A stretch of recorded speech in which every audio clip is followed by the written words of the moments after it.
Allora siamo pronti a riprendere anche la sessione pomeridiana e come è stato anticipato abbiamo adesso una sessione di interventi internazionali. È particolarmente importante considerare la prospettiva internazionale perché ci dà un'idea di quanto questa agenda stia diventando anche un'agenda in gran parte convergente tra tante istituzioni rappresentative ai massimi livelli, direi in qualsiasi senso. Abbiamo oggi con noi Nils Fietje dell'Organizzazione Mondiale della Sanità, abbiamo con noi Lars Ebert di Culture Action Europe, che è la più importante organizzazione di advocacy europea, abbiamo con noi Dorota Weziak-Bialowolska, dalla Harvard School of Public Health. Avremo contributi registrati di Monica Urianna della DG Education and Culture della Commissione Europea e di Ekaterina Travkina dell'OCSE. Quindi come vedete abbiamo quasi il filotto, diciamo, di quelle che sono le grandi istituzioni internazionali proprio per capire quanto questi temi in questo momento sono importanti. Quindi per addentrarci adesso nella comprensione di come si sta sviluppando questa agenda, passo la parola ad Annalisa Cicerchia per la moderazione di questa tavola rotonda.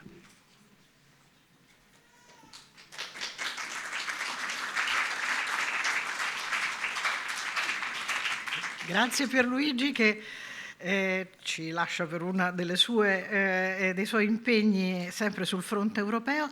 May I ask our speakers to come here with me and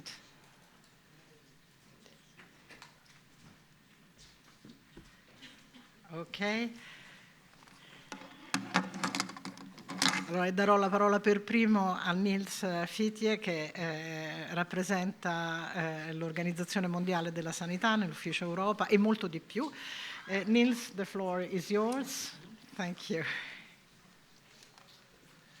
Thank you very much. Ooh, a little static. Thank you very much, Annalisa. I hope you were nice when you introduced me because I didn't have my headphones on, so I'm not sure what you said, but I'm sure it was very nice. I'm going to try touching this again. Okay, there we go. Just so I can lift it up a little bit, so I can stand up straight like my mother told me to.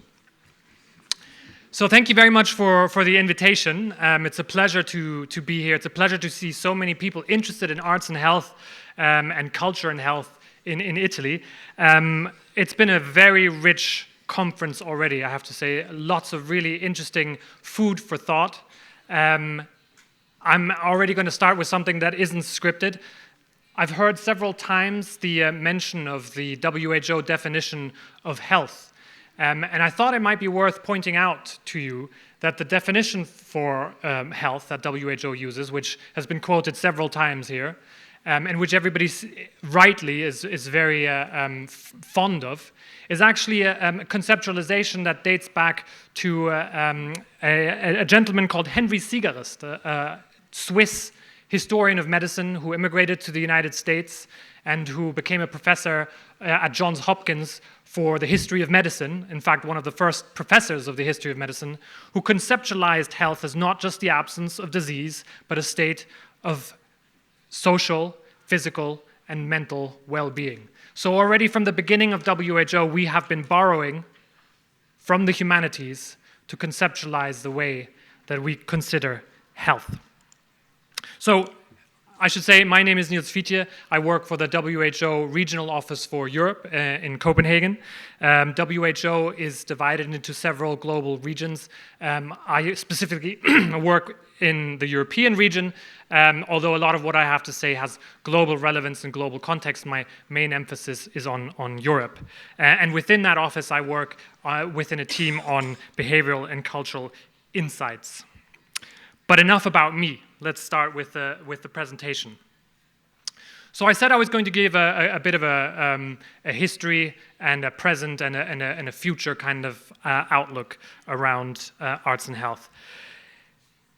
And the historical part, at least, is notoriously difficult. I mean, a lot of these conversations will start with how art is a kind of precondition almost to humanity, how the intersection between art and health probably started the moment we began to draw or the moment we began to talk to each other. And undoubtedly, there is some truth to that. But as with many things, it's also probably a little bit more complicated than that. What we can say with perhaps a little bit more accuracy is that things like arts and arts therapies began to develop as a field of study as early as the 1930s. The field of arts in health, so using artistic interactions to promote health, not in a therapeutic way necessarily, but in a more general way, probably dates to around the 1970s, the 1960s. And then laterally, the space of arts in public health, i.e. how do we mobilize arts, how do we mobilize cultural activities to improve public health, is something that one could maybe draw back to the early or the late 1990s. But whereas the history for arts and health is still being written, and in many ways this kind of field is not born like most fields of study. They are made, they're in a constant process of being constructed. There's no single day that we celebrate as the birth of arts and health. So this conversation goes on. But what we can say, or at least what I feel pretty confident in saying, is that regardless of the history, regardless of the growing evidence base, whenever I talk to somebody about arts and health, there's a kind of implicit, there's an immediate understanding of the connection between arts and health. I think most of us, if not perhaps all of us, have a personal experience of listening to music, of practicing a cultural activity or an artistic activity, and having a bodily sensation come from it, having a sense of well-being perhaps derived from it. The connection between art and our emotion, I think, are very palpable to all of us. And that's perhaps, well, one of the reasons for that, at least, might be because the arts are a sense-making device. They enable us to articulate things that are vaguely or hardly understood and create meaning around them. They are a meaning-making device. And that's why I have this quote up here. Art is a wound turned into light, because it is an artist, in this case a French sculptor, who created, I think, one of the perfect ways of describing how art relates to health. Now, it wouldn't be right for me, coming from WHO, to not advertise and speak a little bit about the report that we wrote in 2019. Even though 2019 seems prehistoric in some ways, we published this report before COVID-19 reached the European continent. So it does feel like a long time ago. But nevertheless, I wanted to say a few words about it, because I think, as has been mentioned here a couple times, it has had an important impact. Now, you'll see in the bottom right corner, for a couple of these slides, I have QR codes, so if anybody's interested in getting a link to the report, take out your camera and take a quick picture, and it should guide you right there. I'm not going to dwell on this report very much, but I am going to say that it really was a starting point. It's by no means the end point. And there are many ways to criticize this report. It was a scoping review. It brought together a huge amount of evidence. It did not rank that evidence. It did not evaluate the quality necessarily of that evidence. But it did bring together a huge amount of research, over 3,000 studies across a variety of artistic fields, and made a statement to say that this field of arts and health is becoming more and more mature.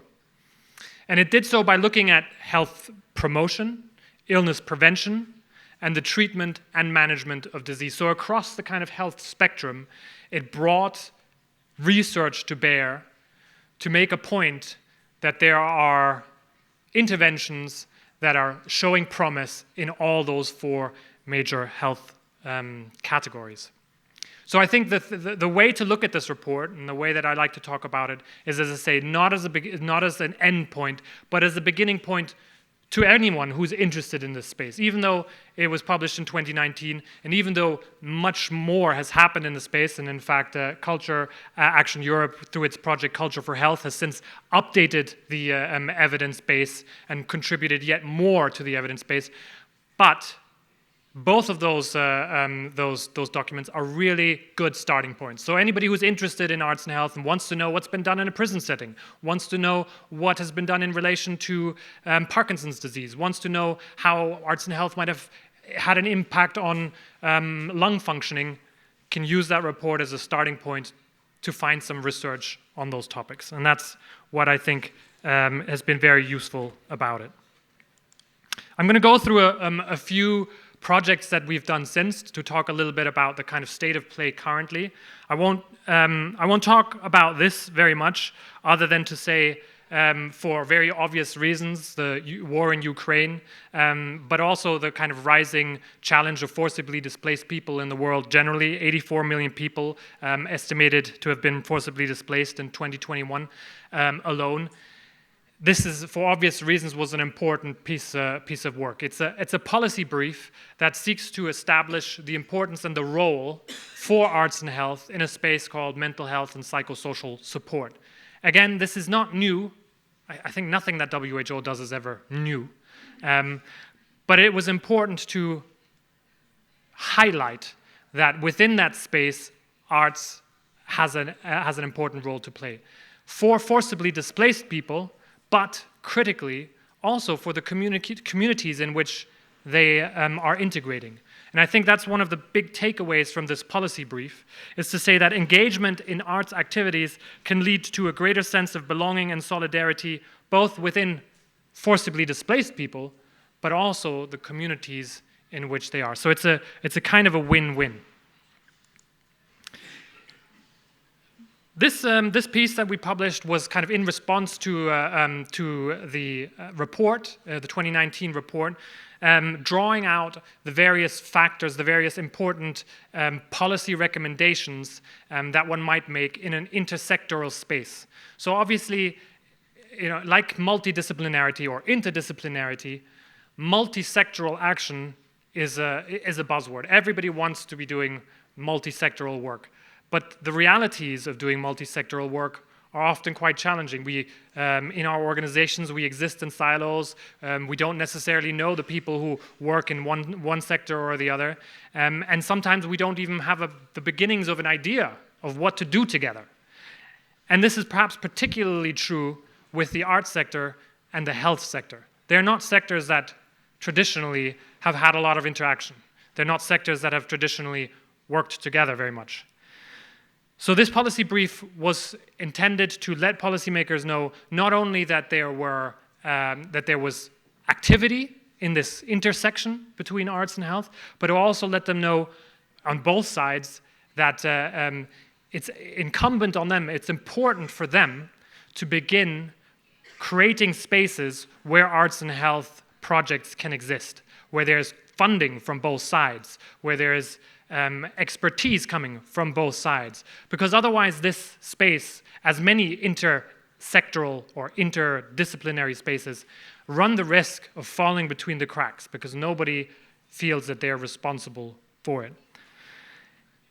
And the other important thing I think that this publication pointed to is specifically for the culture sector to say, here is a space that you might want to consider as strategically important to your institution. So if you're a museum and you're not already aware, there is research to show that specifically designed museum tours for people with dementia or people with Alzheimer's can reduce symptoms, can help with a sense of well-being, can reduce stress in people who are suffering from dementia-related or neurodegenerative diseases.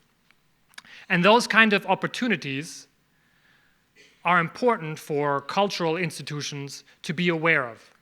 And we're kind of reaching out and letting them know these opportunities exist, there's research backing them, And you might want to consider them including this kind of activity in your work. And in the specific case of museums, for instance, there's an increase. I mean, we heard examples today where this intersection is happening, but this is a trend that's happening in many other countries in Europe, where museums are beginning to rethink their role, not just in relation to culture, but also in relation to health. So this is a project that we're beginning to conclude. I say with a little tear in my eye, because it's a fantastic project that we've been working on.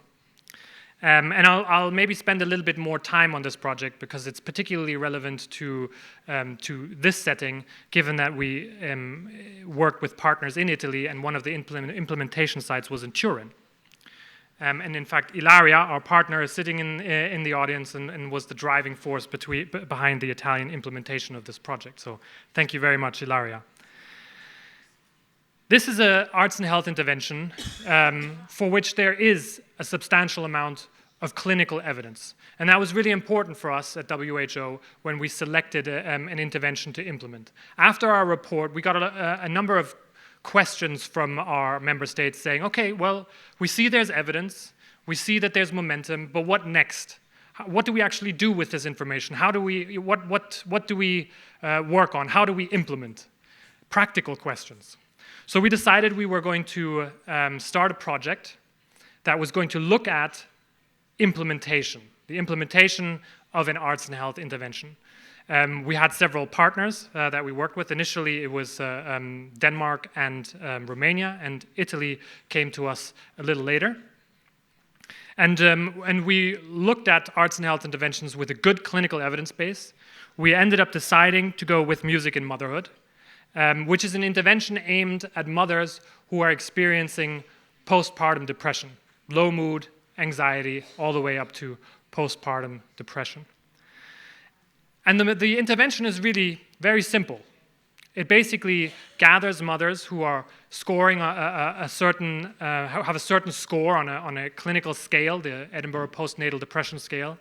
They score a certain amount on that scale and are consequently referred to this intervention, which brings together between 8 and 12 mothers into a group singing session that's specifically designed for the mothers. So it's not designed for the babies, it's designed for the mothers. And over the course of 10 weeks, meets regularly, once a week, to help support the symptoms and help reduce the symptoms of postpartum depression. The clinical trials that were conducted in the UK, where this project was originally designed, have showed that mothers with moderate to severe symptoms have a statistically significant, clinically significant reduction of postpartum depression compared to usual care and also compared to alternative care. So the trial was a 3-part controlled trial. And we haven't done a cost-effectiveness study, but it has been very economically, I don't want to use the word cheap because that's not a good word, but it's been very effectively, it's been very cost-effective to implement. For us, the important question was, how does an intervention that is designed in one country and that has a cultural origin in song, in music, how does that translate into another cultural context, into another language? So we wanted to see whether or not the clinical effectiveness that was demonstrated in the UK could transfer into other cultural settings. And so working with Denmark and working with Romania, and subsequently also working with Italy, we translated the intervention into 4 languages. So that was because in Romania we actually translated it into Hungarian and Romanian, as well as Danish and of course Italian. We implemented in 3 cities in Italy and 1 city in Denmark and 1 city in Romania. One of the cities in Italy, as I said, was Turin. And we conducted a series of analyses, of tests, of surveys, focus group discussions, etc., to elicit not only whether or not the intervention continued to be effective, but also, importantly, what were the key elements in translating that intervention into the relevant cultural context, into the different languages, into the different spaces, into the different needs of users. We did this through patient-public intervention groups, so groups that are comprised of people with lived experience who perhaps have had postpartum depression, researchers, community members coming together in a group and informing the protocol and informing how to roll out the intervention in the given local context. And I think, although it's we're still doing the data analysis, we're still going through the qualitative as well as the quantitative data, I think it's fair to say at this point that the effectiveness has been maintained, and also that there's a huge amount of learning to take away from this act of translating a culturally based and artistically based intervention into different settings, because it's not like a medical intervention, that can possibly be it's not like a drug that you can, like an antibiotic, where the geographic settings don't make as much of a difference. The geographic, cultural, linguistic settings make a huge difference, and it's important to understand those. So in October, we're going to be publishing our results. We're going to produce a report which uses this intervention as a case study to better understand how translation of arts and health intervention works in other settings, and to draw on those lessons in order to help member states who are interested in replicating either that study or that intervention or other interventions for which there is good clinical evidence. And this link doesn't send you to a publication, it sends you to a project page. And there's a lovely video, which unfortunately I don't have time to show today, of some participants talking about their experience of that intervention. I'm going to probably end on this. I don't want to take up too much time, but there is an important question around what's next. I think a lot of these interventions that we've seen today, even the intervention that I've talked about, music and motherhood, it rests on the question of how do you connect it to the health system? How do you get somebody who is presenting with a certain health challenge to actually take advantage of this intervention? And in some cases, in the UK at least, the answer is social prescribing. It's a mechanism of connecting health workers and patients through so-called link workers with non-biomedical, socially based, community-based interventions. Different countries are beginning to experiment with this. Denmark, Austria, Greece has recently launched a culture on prescription initiative out of the COVID-19 Recovery Fund. More and more countries are beginning to experiment and pilot with social prescribing initiatives. There are other models out there, so it doesn't necessarily have to be this. But that link, that interface, is, I think, something that we really have to start focusing on in order to connect up the wonderful interventions that are out there, the wonderful arts and health interventions that are out there with hospitals and with healthcare settings. So I'm going to leave it at that. I'm going to skip a couple of slides here. I'm going to say my thank yous. I wanted to put that slide up because it has my email address in case anybody wants to reach out. I'm always happy to hear about ideas or progress or thoughts. And I'm going to leave you with a short video, not of music and motherhood, of which we have a video as well. But I didn't want to kind of spend all this time talking about music and motherhood. But this is of another arts and health intervention using music using dance in relation to Parkinson's. So thank you very much for your attention.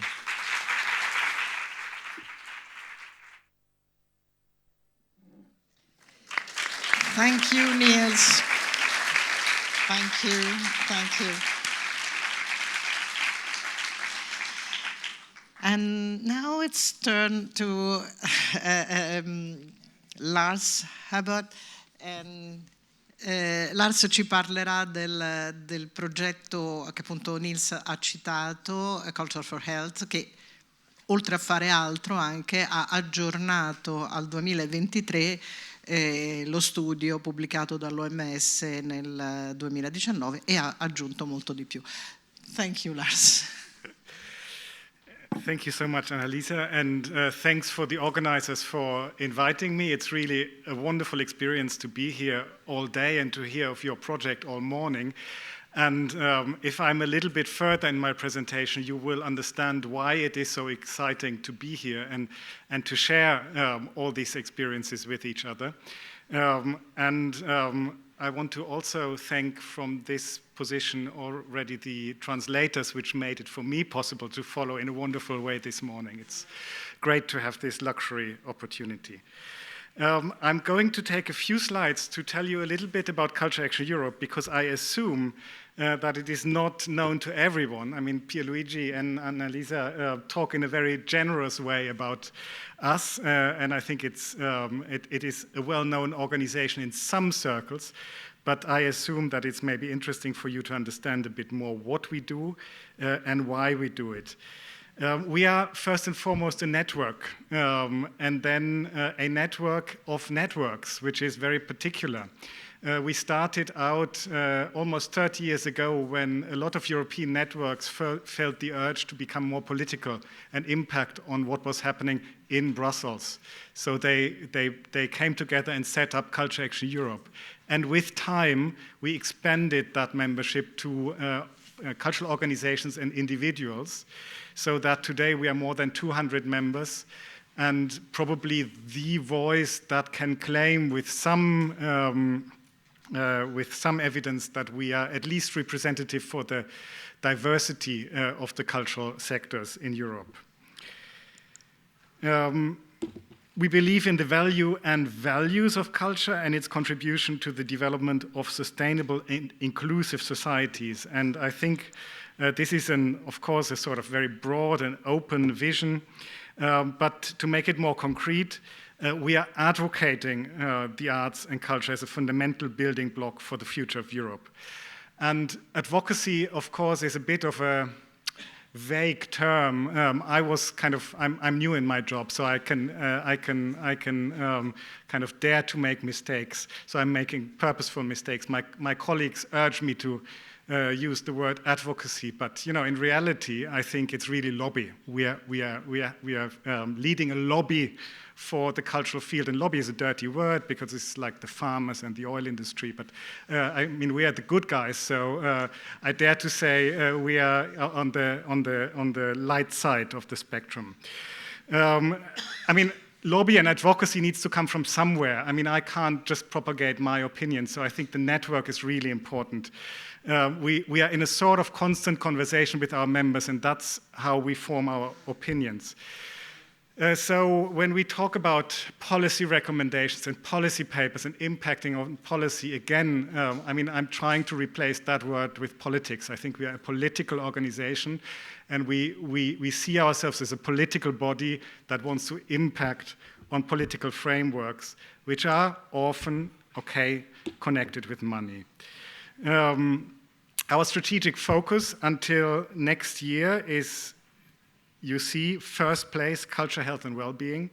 Secondly, culture, environment, and sustainable development. And then thirdly, working conditions in the cultural field, which are largely interconnected. I mean, when I talk about working conditions, I not only speak about fair payment of artists, but I also have to speak about the capacity building of artists.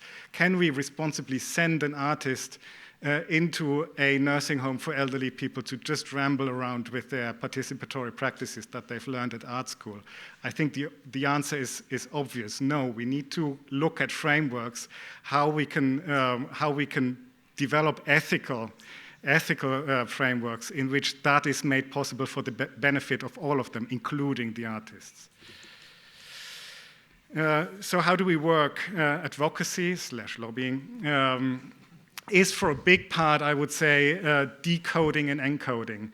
We have one of our very popular newsletters for our members is the so-called Brussels decoder, where we decode the Brussels language into normal human language. And in our case, the normal human language is the language of the cultural field. And now I realize if I speak my language from the cultural field, our interlocutors in Brussels look at me and I think, okay, probably for them, that's not human language. So in a way, we also need to encode what's going on in the cultural sector into policy papers so that the bureaucrats, let's call them like that, sorry for those in the room, understand the urgencies of our sector. We do that, I mean, we form these opinions with open consultations, with member meetings. I just returned from our wonderful annual conference in Elefsina in Greece, where we gathered 200 people. There are members in the room who were there. With almost 200 people, we wrote in 3 days a manifesto on care and what care means for us in the cultural sector as a really co-creative exercise. And that is, for instance, something I can take with me and communicate in code into the code language of Brussels. But of course, we are also running projects, and projects are our main source of knowledge development with which we can, which gives us the agency to speak. Doing lobbying means campaigning. So we have 2 main campaigns going on at the moment: a cultural deal for Europe and a cultural goal for the world. The latter really looks at the sustainable development goals and sees that culture is only mentioned in passing. We need our own goal for culture. Cultural Deal for Europe is, I'm mentioning that because culture and health and well-being is a really great example. The main plea of the Cultural Deal for Europe is that we need to mainstream culture and give culture a strong place in all policy areas. And what we are seeing happening with health and well-being at the moment is a very good example how that can work. Oh no, that's one too far. Pierluigi has already mentioned this morning that Vice President Skinas has presented 3 weeks ago, the comprehensive approach for mental health, which is a game changer, possibly, because with that communication of the Commission, OMC, an open method of coordination working group, is being made possible. So all member states send experts to work on policies that will probably be implemented because it comes from the Council. It enables social prescribing, or it kind of mentions social prescribing as one of the actions that we need to look at, and it probably will lead to freeing money. Now, my hope is that we will not need to take it from the breadcrumbs of the cultural budget, but that there will be budgets brought together. I want to kind of draw the political momentum a little bit broader, and I know we should focus our firepower, choose your battles, so maybe Brussels is our battle, but just to say that because we've got the World Health Organization, so there was a global perspective already, there's also a momentum in the UNESCO. The UNESCO is at the moment working on a framework for culture and arts education. Which will be a sea change also, very abstract on a global level, but it will trigger down to European policies and also national and regional policies. The framework, I mean, I just highlighted one sentence here, wants to foster diversity, creativity, critical thinking, and socio-emotional learning, tackling today's interconnected challenges. Very abstract, very broad, needs to be decoded, but the consultation that they've started with the sector, and Culture Action Europe has participated in it, led already to their conclusion that a greater focus on advancing a vision for education that factors in health and well-being, social and emotional learning, active and responsible citizenship is needed, and so on. I spare you the whole text. It looks at arts, at culture, and education together as a holistic human development perspective, probably what the Germans would call Bildung. But that's very crucial because that framework will bring sectors together, and it will be an example probably also for the health and well-being field to connect to and use it as benchmarks. It will be very rough, but there will be standards that we can relate to. The UNESCO is, of course, member states, but also stakeholders, the Secretariat. It's a very complex negotiation. but we can raise our voice, and UNESCO is happy if we input. So also your project is probably a good project to use your intelligence and feedback. Okay, now to the actual project that Nils was already mentioning, and that makes me so excited to be here, the Culture for Health project that we've been running from December 2022 until now, June 2023, in a way, a little bit in parallel with your project, and it's really nice to discover how we are complementary or are actually concerned with the same impact. And maybe that leads to a conversation how we can follow up on our projects, maybe in a joint force manner. You can see the partners that have been part of the project. Culture Action Europe was the lead partner. It was financed as a EU preparatory action. It basically led to these outcomes that you can see here. Nils has already mentioned the Culture for Health scoping review that built on the 2019 report of WHO and has looked at 310 scientific studies and policy recommendations that are brought together in a comparative overview. But it has also built a database which I invite you to visit, mapping EU, national, regional, and local projects, 770 plus projects. It's growing, so it would be wonderful to include your projects in it as well, and keep it a live mapping exercise. Look at it; it's really very rich material. We've run 6 pilot projects ourselves and formulated policy recommendations. I mean, the background, I don't need to mention the rationale to you. I mean, we've talked about it all morning. There's a mental health crisis among young people, elderly people. Those figures that you read there are from before the pandemic, so they've even accelerated in the last years. I'm racing through that a little bit. To get to the 8 challenges that we identified, the first is really obvious. It was mentioned as well, the need for an increased focus on health promotion and prevention.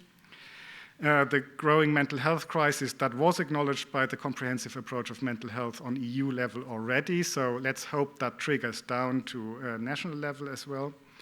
The need to support the broader health and well-being of young people.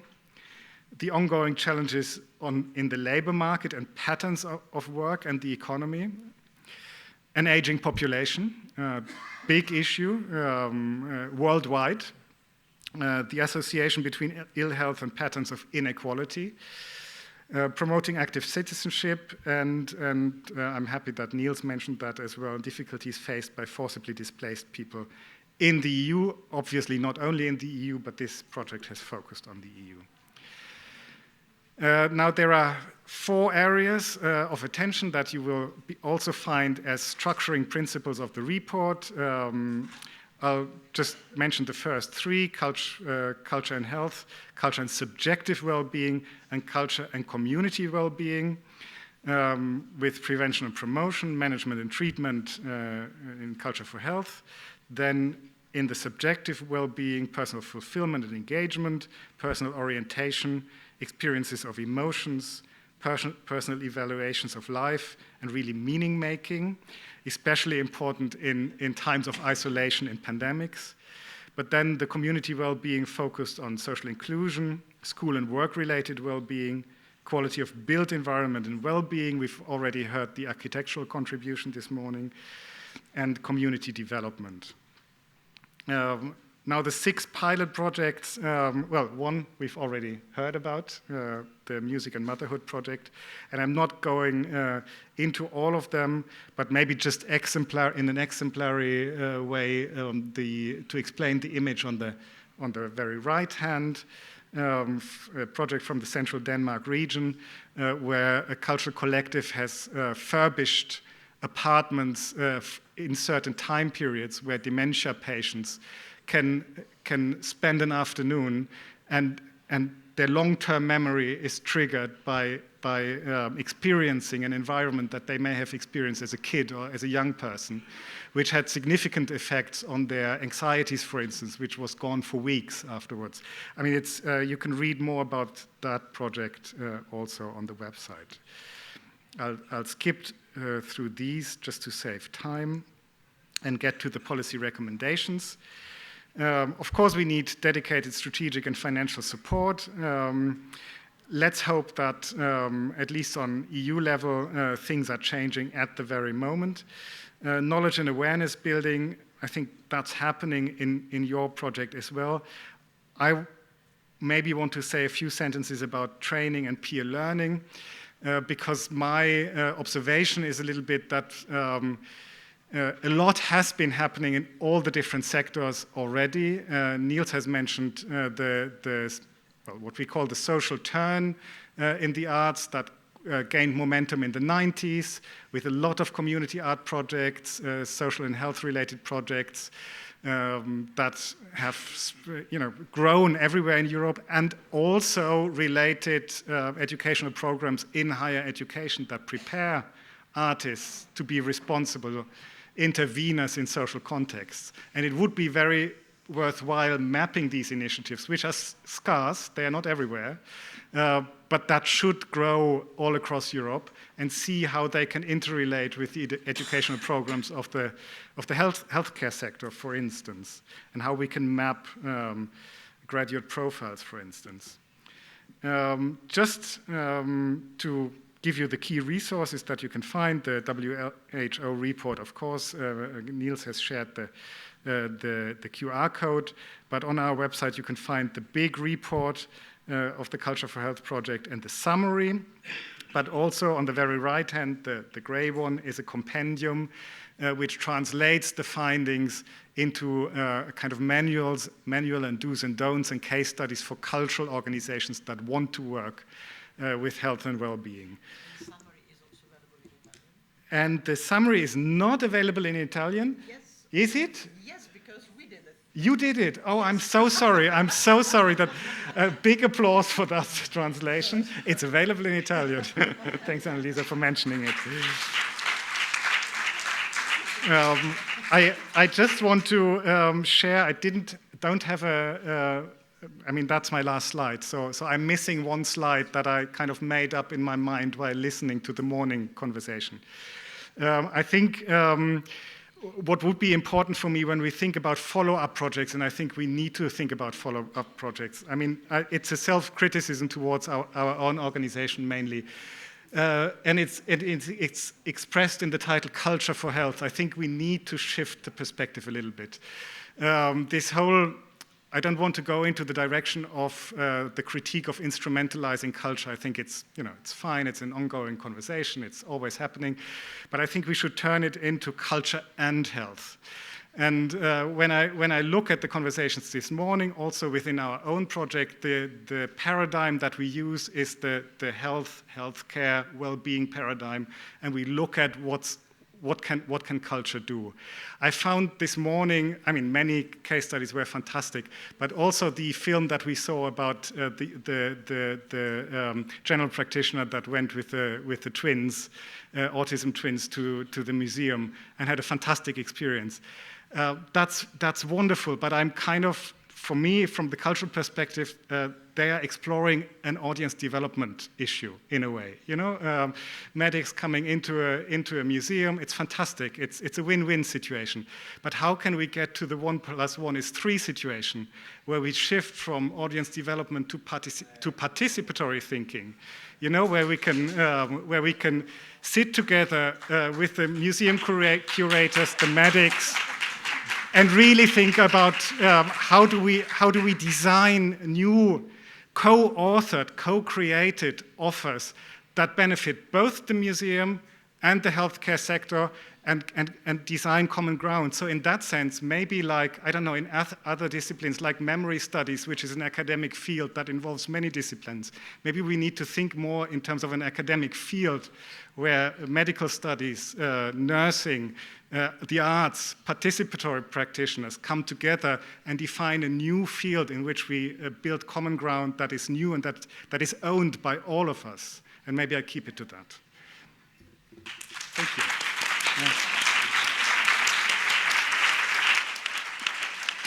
Thank you, Lars. Dorota, is your turn.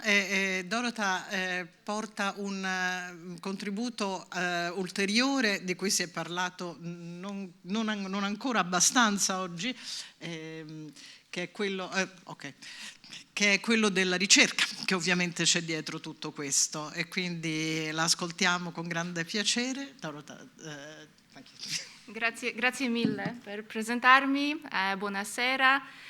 Vorrei cominciare a ringraziarvi alla Fondazione Compagnia di San Paolo.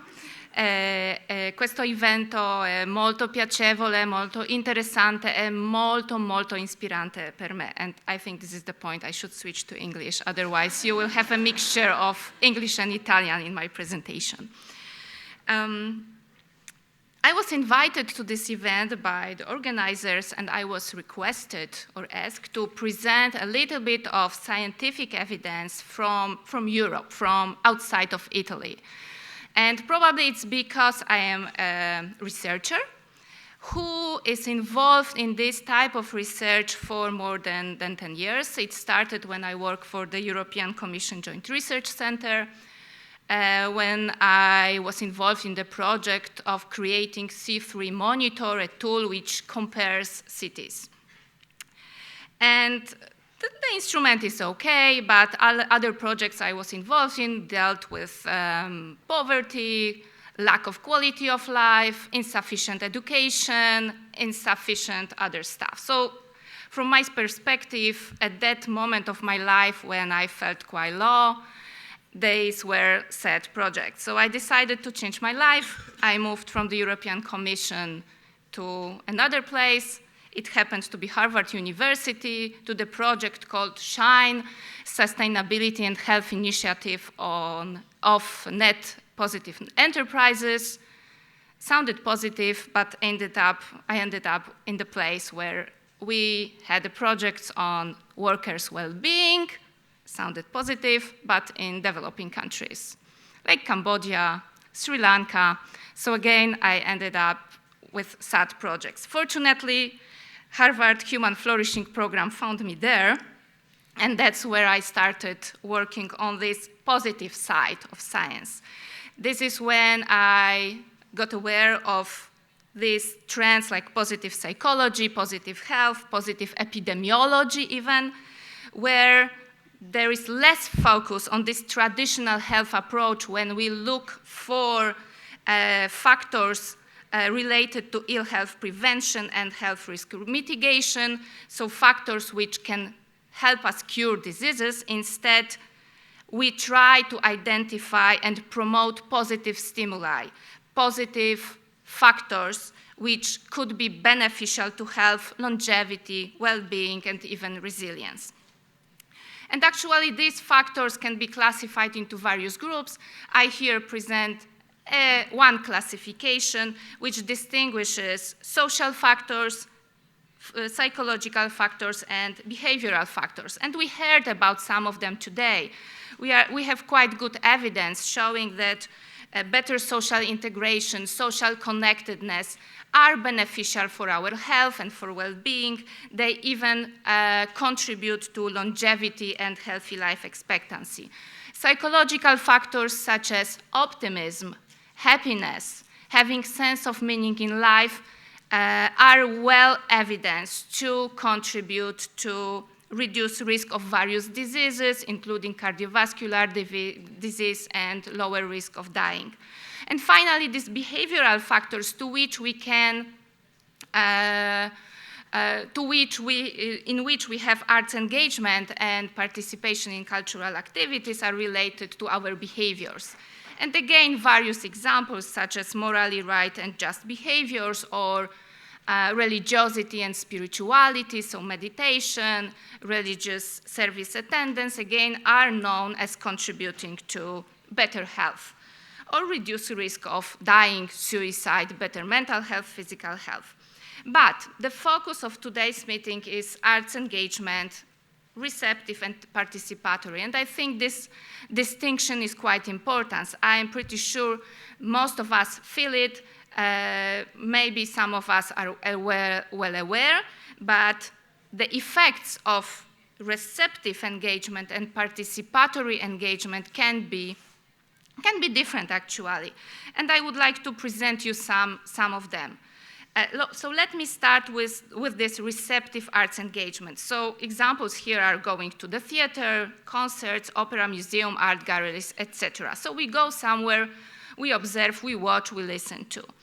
And actually, for various populations, we know that this could be beneficial for our well-being and health. For example, from the British population, we know that older adults who engage with receptive arts activities have lower risk of dying. Those who are engaged on an infrequent basis, so even once or twice a year, had been shown to have a 14% lower risk of dying. And those who engaged more frequently, every few months or even more often, had 31% lower risk of dying. Quite powerful result, right? This is not to say that if you go to the cinema very often, you will live automatically longer. This is to say that there could be some mechanisms, some processes related to this type of activities, which are as well beneficial to better health. Another example from the Swedish population, this time for adults in general. We know that adults who engage in receptive arts activities frequently have lower risk of dying of cancer compared to those who do not engage or engage less frequently.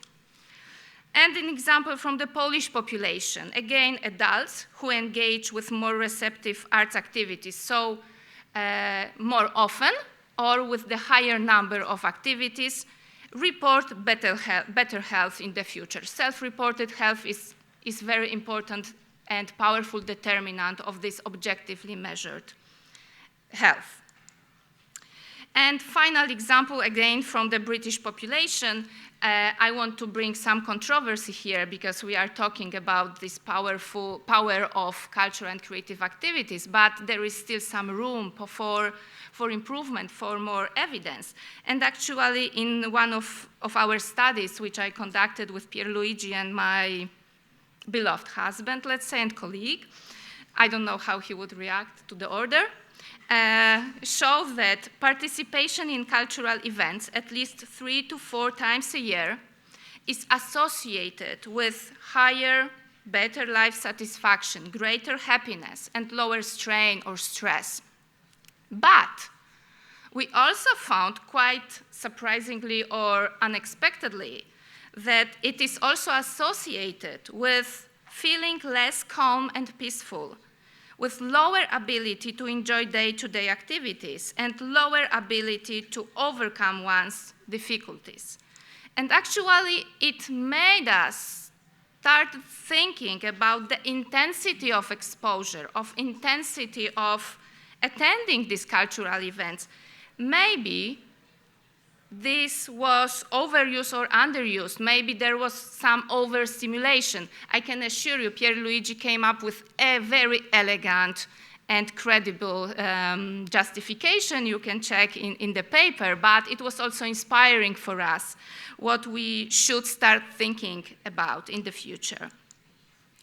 Regarding this other type of activities, participatory, or we say sometimes active arts engagement, examples here are singing, dancing, participating in theater activities. We heard, you can associate these activities with interventions we heard about from my predecessors right now or in the morning. There is evidence, experimental evidence, so causal evidence showing that they are as well impactful. The previously presented evidence, I should mention, were based on survey, observational data. Quite good data because collected from large samples, thousands of people in different countries, observed for many, many years, sometimes 2, sometimes up to 30. But still, observational data do not tell us about causal mechanism. They give some indication about causality, but there are still some limitations to this type of studies. But with experimental or quasi-experimental studies, we can say more about causality. And here are two examples of such studies. From the first one, we learned that dance movement therapy, also mentioned, but I believe it was a different study, decreases depression and anxiety and increases quality of life and interpersonal and cognitive skills. And the second example refers to active theater participation. What's that? For example, it's staging a character. It is playing out manners, behaviors, appearances. And we know that these type of interventions are very helpful for improving social well-being and social psychology competencies, such as empathic abilities, communication, tolerance, and interpersonal interactions. Actually, these two studies are meta-analytical studies because, yes, as I said, experimental studies, interventions are powerful, but criticism, which is quite often expressed, is, oh, but this was only on 30 people, your sample is so small, this is only people from Turin or Vercelli, right? What could we say? Meta-analysis, what could we reply? Meta-analysis is a solution. It's a statistical tool which helps you combine or pool all these small sample results into something more powerful. And actually from these two studies, we have quite powerful evidence on efficiency of this type of interventions. And the final results, again, I'm going back to this observational data. Why? Because with observational data, it's much more difficult, survey data, observational data, it's much more difficult to observe an effect and an association, prospective association. But in this study, we were able to find this association between engagement with the arts at least once a month and lower strain. But all these studies made us thinking, so why? Why can we observe these associations or these effects, these relationships? What are the possible mechanisms? We heard some indications today that probably there are some processes happening in our mind, our brain, which then translates somehow into our body. And because we had at our disposal only, again, observational data, but quite powerful from the SHARE study, which is the survey on, and now I will not remember, but this is the survey on middle-aged and older adults' health conducted in many European countries. We examined mind-engaging leisure activities, and we distinguished three types. Relaxing solitary activities like reading books, newspapers, quite common activity. Serious social leisure activities like playing cards or chess with our friends, colleagues, peers, and serious solitary leisure activities like doing Sudoku, crosswords. These are sedentary activities, so our immediate association could be, how could they be beneficial for our health? Everyone is telling us we should do sport, at least moderate sport. We should move. It's not good to sit all the time.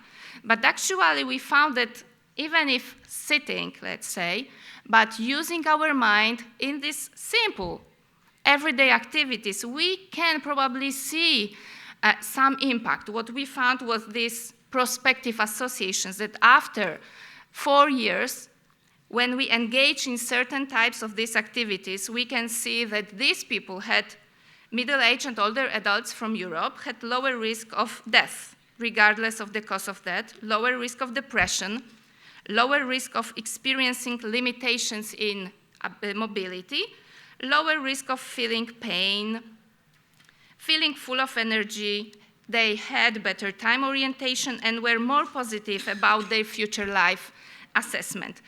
Quite interestingly, we also found for some of these activities, including relaxing solitary activities like reading, we found association with lower loneliness. And at the beginning, it was quite perplexing because these are solitary activities, how this could be.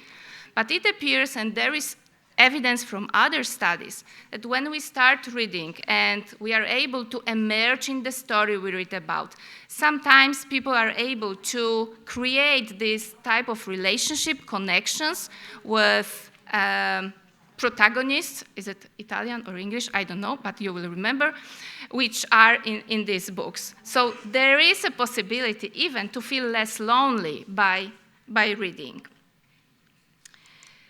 And this brings me to the end of my presentation, actually questions for future. And this is what bothers me and probably could be interesting also for, well, Impact project, because we are all, I believe, all of us here, we are convinced that cultural participation, arts engagement are beneficial for health and well-being. But maybe we should start thinking about the intensity of exposure here. This is epidemiology, but how often should we engage? What should be the intensity? Maybe there is a risk of overstimulation or understimulation. Then how long is it important to be engaged? And again, we heard about 4 projects here. Some of them were longer, some of them were shorter. Maybe this was the critical or significant factor into seeing certain types of outcomes and effects. And finally, is it enough to go to the cinema 1, 2, 3 times a year? Should we go 3 times a year for the 10 years? Can we stop? Should we change to different type of activities? Is one activity enough? Maybe there should be more activities. These are still valid questions, I think, very important, especially for social prescribing initiatives Nils told us about today. Thank you so much.